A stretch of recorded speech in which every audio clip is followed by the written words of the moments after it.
पाकिस्तान में दहशत गर्दी अफ़गानिस्तान के रास्ते वो बहुत ज़्यादा हो रही है और उसको रोकने के लिए नेशनल लेवल के ऊपर जिस रिजॉल्व की ज़रूरत है उसका मुजाहरा किया जा रहा है।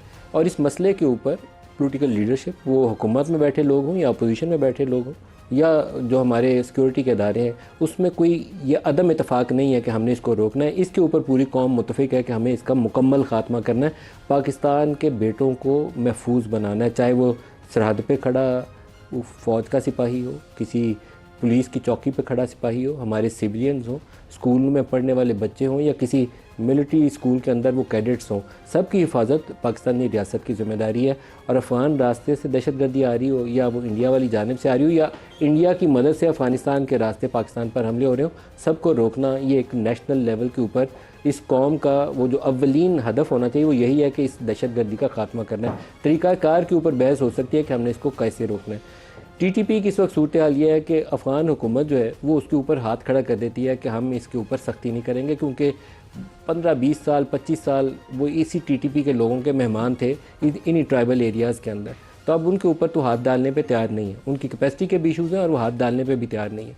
उसके ऊपर वो फतवा जारी कर सकते थे, बड़ी आसानी से कह सकते थे कि एक मुसलमान दोस्त मुल्क है जिसने हमें 50 सालों से मिलियंस ऑफ अफ़गान्स को पाकिस्तान में पनाह दी, तो इसके ऊपर हमला करना हराम है, ये कह सकते थे वो, क्योंकि बिला जवाज़ आप हमले कर रहे हैं। लेकिन वो उसके ऊपर भी मादा नहीं है। तो इससे एक चीज़ तो इस्टेब्लिश हो जाती है कि वो तहरीक तालिबान पाकिस्तान हो या तहरीक तालिबान अफ़गानिस्तान हो, वो हैं दोनों एक ही सिक्के के दो रुख, और दोनों का मकसद इस वक्त यही है कि पाकिस्तान के ऊपर हमला करके अदम इस्तेहकाम का मुज़ाहरा करना है। और एक तरफ पाकिस्तान के साथ ये तलखी बढ़ रही है तो उसी वक्त उनकी इंडिया के साथ, हिंदुस्तान के साथ कुर्बत बढ़ रही है। आज भी उनके एक मिनिस्टर जो हैं वो इंडिया पहुंचे हुए हैं। वैसे किसी भी इंडिपेंडेंट कंट्री को अपने कहाँ पे ताल्लुकात रखने और कहाँ नहीं रखने उसका हक़ है। जहाँ वो ताल्लुकात रखना चाहते हैं ज़रूर रखें, बढ़ाना चाहते हैं इंडिया के साथ मज़ीद बढ़ाएं, उसमें भी किसी को इतराज़ नहीं होना चाहिए।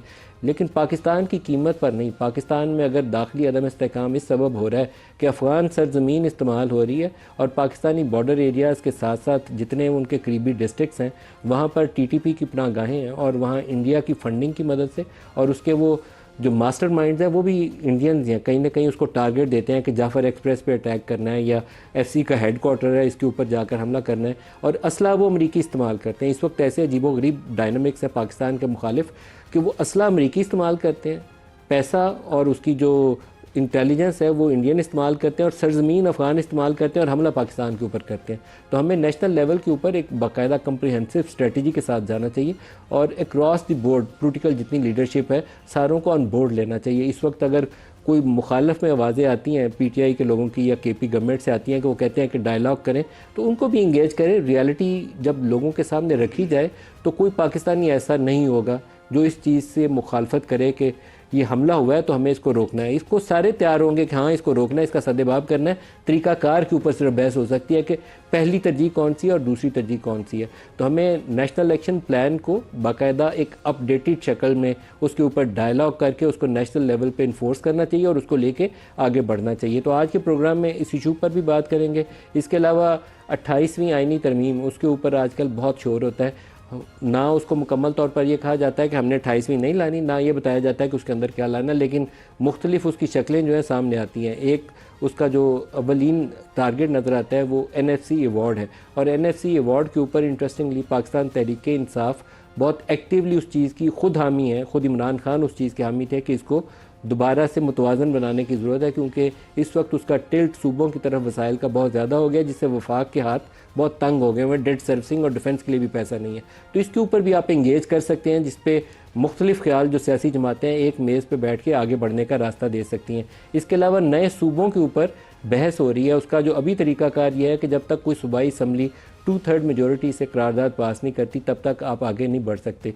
लेकिन रीऑर्गेनाइजेशन ऑफ प्रोविंसेस जो है ये कोई ऐसी चीज़ नहीं है जिससे वफाक कमज़ोर हो जाएगा। इसके ऊपर भी इत्तफाक़ राय पैदा करना है, क्या कैसे आगे बढ़ना है उसके ऊपर भी आज के प्रोग्राम में बात करेंगे। और लास्टली एक सर्वे आया है जो लेबर फोर्स के हवाले से, इसमें यह बताया है कि पिछले 5 सालों में पाकिस्तान में जो बेरोज़गारी है उसमें 0.8% इजाफा होकर 7.1% पर पहुँच गई है।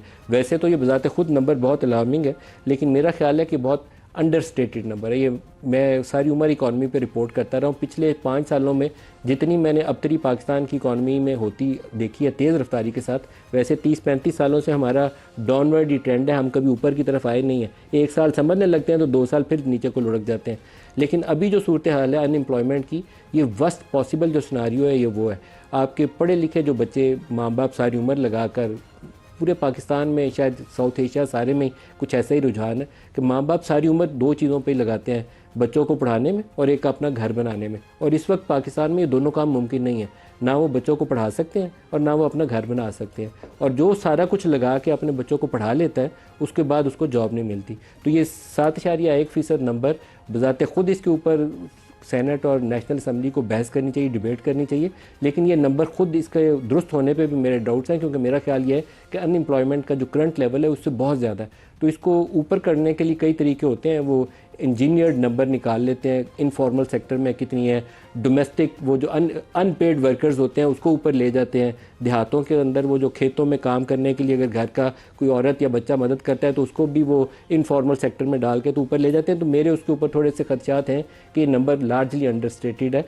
ख़ास तौर पर अगर ये देखा जाए कि पढ़े लिखे बच्चों में कितनी अनएम्प्लॉयमेंट है अर्बन एरियाज़ के अंदर, तो वो अलार्मिंगली हाई लेवल होगा। उसी सबब पाकिस्तान से बाहर जाने का रुझान पिछले 3-4 सालों में बहुत ज़्यादा है, क्योंकि यहाँ पर आपको अच्छी जॉब या कोई भी जॉब मैसर नहीं आती। तो वो फिर बच्चे पढ़ लिख कर तरीका ढूंढते हैं कि पाकिस्तान से बाहर कैसे जाएँ। आज के प्रोग्राम में इन इशूज़ पर बात करने के साथ शुक्र है जनरल तारिक रशीद साहब है, मारूफ डिफेंस एनालिस्ट है, और सेनेटर वलीद इकबाल साहब हैं, सीनियर लीडर हैं पाकिस्तान तहरीक इंसाफ से। दोनों को खुशामदीद कहते हैं प्रोग्राम में। सर, आप अगर वलीद साहब ये लेबर फोर्स सर्वे के हवाले से कमेंट कर सकें, जो इस वक्त सूरत हाल है, और ये लेबर फोर्स सर्वे बजाते खुद भी परेशानी का ही नंबर ज़ाहिर करता है, कोई अच्छा नंबर ज़ाहिर नहीं करता, लेकिन मेरा ख्याल ये है कि इस नंबर को फर्दर एवेलुएट करने की ज़रूरत है। बिल्कुल जी, मेरे से आप क्या तवक्को करेंगे? मैं इसको किससे तशबीह दूँ इन आदाद शुमार को? फॉर्म 47 जहाँ वो वहाँ नंबर ऊपर नीचे होते हैं। एक हज़ार को 10,000 बना दिया जाता है, 10,000 को 1 लाख बना दिया जाता है। 100 पोलिंग स्टेशनों में 9% टर्नआउट है, अगले 150 पोलिंग स्टेशन में 30% टर्नआउट है, उससे अगले 200 पोलिंग स्टेशनों के अंदर 70% टर्नआउट है। जब इस तरह के फिगर्स जो हैं हमारी स्टेट मशीनरी प्रोड्यूस कर सकती है तो ये तो छोटा सा मतलब मामला है, दायां बाएं हाथ का खेल है। अच्छा, ये नंबर बड़े इंपॉर्टेंट मैं कर रहा हूँ ना, मैं तो नंबर्स ही है ना। किस चीज के बारे में है? मैं तो प्रोसेस की बात कर रहा हूँ कि नंबरों को इधर से उधर करना नंबरों को इधर से उधर करना। आपको पता है ना, आप यकीनन आप जानते होंगे कि ब्राजील के एक सदर को जेल हो गया था, खातून थी गालिबन, वो कुछ नंबर्स को ऊपर नीचे करने के ऊपर ही उनको जेल जाना पड़ा था। ये पिछले इसी 8-10 साल की बात है, वन एग्जाम्पल। और दूसरा उसके अलावा आई थिंक इसको आप देखें उस तनाजुर में भी कि ये जो IMF की रिपोर्ट अभी रिसेंटली आई है करप्शन वाली, बिल्कुल करप्शन वाली, ये भी अक्कासी करती है एक पूरी स्टेट सेटअप के बारे में, और किस तरह से एक मतलब एलीट कैप्चर के ही बारे में उसने मुसलसल वो उसी के ऊपर उसका इशारा होता है। और चलें उसमें नंबर्स की फजिंग का इतना तो जिक्र मैंने नहीं देखा इस वाली रिपोर्ट में, कहीं और उसका जिक्र जो है वो आता रहा है। लेकिन यहाँ बातें बड़ी हैरान कुन है। आप जिस तरह कह रहे हैं ना, ये आप अनएम्प्लॉयमेंट वाले नंबर पे ये इनफॉर्मल सेक्टर को उन्होंने बीच में डाल दिया है, अनपेड वर्कर्स को अंदर होता है, लेकिन आप उसको जी बड़ी आसानी के साथ नंबर को टेम्पर करके ऊपर नीचे कर सकते हैं। जी जी जी जी क्योंकि अभी अनएम्प्लॉयमेंट की जो सूरत हाल अर्बन एरियाज के अंदर है, it is perhaps the worst one जो रिसेंट पास्ट मैंने देखी है। मेरी अर्ज तो यही है कि जी हमारे रियासती निज़ाम की तो अब तलाई तमगे की मुस्तहक बन गई है ना नंबरों की मैनिपुलेशन में। और उसका सबसे बड़ा एग्जाम्पल 8 फरवरी का इलेक्शन है, और अब ज़िमनी इंतखाब उसी का तसलसल है। आप किसी एक तो तज्जिया निगारों की कहते हैं ना, journalism is the first draft of history. आज का डॉन का एडिटोरियल पढ़ लें, हॉलो विक्ट्री उसको कहा हुआ है। या आप उसके अलावा तज्जिए देख लें, 8 फरवरी के तज्जिया, 9-10 फरवरी की दुनिया की हुकूमतों के ऐलान जो हैं वो सुन लें कि क्या थे। उनके ऑब्जर्वर्स आए हुए थे। कॉमनवेल्थ की रिपोर्ट तो लीक करके आ गई, EU की नहीं आई, उन्होंने दबा के इसलिए रखी हुई है क्योंकि हुकूमत पाकिस्तान और इलेक्शन कमीशन ने मशरूत रखा हुआ था कि आप हमें देंगे और हम चाहेंगे रिलीज करेंगे, आप नहीं रिलीज कर सकते। तो वो अभी तक ढकी छुपी हुई है। और तमाम दुनिया के तरफ से जो बयानात आए थे उस मौके पर भी वो ये थे कि पाकिस्तान के कानून के मुताबिक उनको सेटल किया जाएगा जो भी कुछ हुआ है। अब ये 28वीं और 27वीं और 26वीं तरमीम के बाद अब कोई तवक्को हो सकती है कि ये तो 26वीं 27वीं तरमीम में ये तो 2-3 इस्लामाबाद के हलकों का ही तलब कर लिया था जब रिकॉर्ड, तो जजेस की ट्रांसफर और पोस्टिंग्स का सिलसिला शुरू हो गया, हाई कोर्ट जजेस की। तो मैं ये सिर्फ आपको एक पूरा एक रियासती निज़ाम और उसके एक सिस्टम और उसकी एक सोच की बात जो है अर्ज कर रहा हूँ। और मेरे ख्याल में IMF की रिपोर्ट की एक बात काबिल ज़िक्र बहुत ज़्यादा है, वो ये है कि क्या है उन्होंने, मेरे ख्याल में number, if I am not remembering incorrectly, 75% हमारे टैक्सेस जो हैं वो इनडायरेक्ट, आमदन जो है वो इनडायरेक्ट टैक्सेस से आती है, उसका सारा मलबा पाकिस्तान के गरीब लोगों में पड़ता है।